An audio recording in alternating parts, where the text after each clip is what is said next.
Ang kontrobersyal nga si Maria Hopes miatubang sa GMA Regional TV kinsa mitubag sa mga negatibong isyu batok kaniya lakip na ang wa pagbayad niya sa balanse siyang gi-order nga food package nga mo'y gisawan sa ilang party.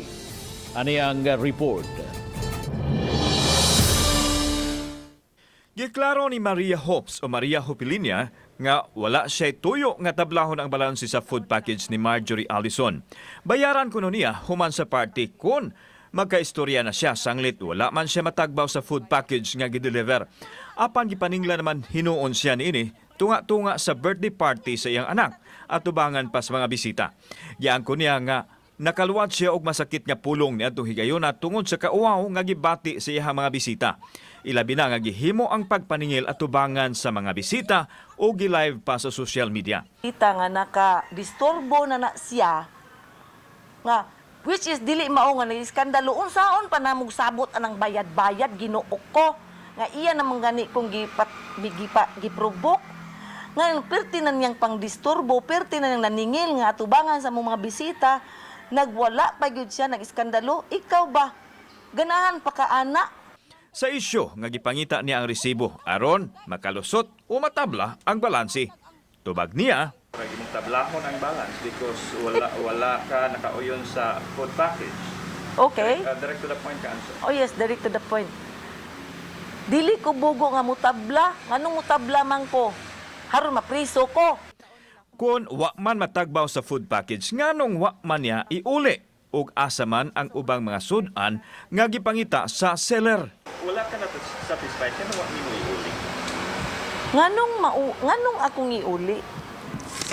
Nag-deposit na ko og sa iya pangingon nga ako gipangaon na namo wala na ko bayri. Diara gideposituhan na nako. Oh.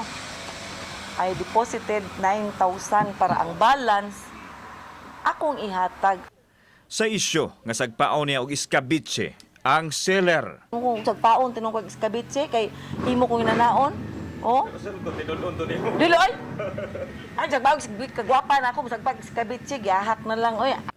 Nabalaka karon sa seguridad sa iyang pamilya si Hopilinia, ilabi na nga gihimong yaga-yagaan ang ilang Pinoyanan nga ang mga tawo mohunong lang kay magpa-selfie.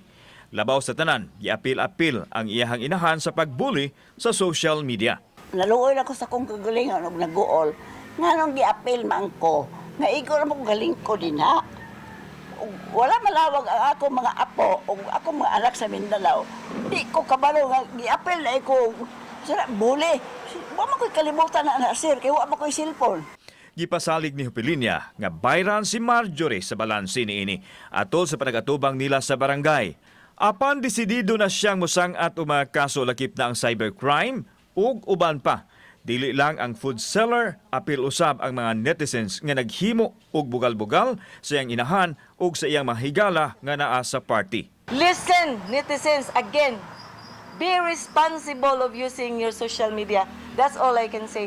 Because this is real and there is a law. And you will be prosecuted. Kauban si Cleofer Lumayag, ako si Alan Domingo. Balitang Bisdak.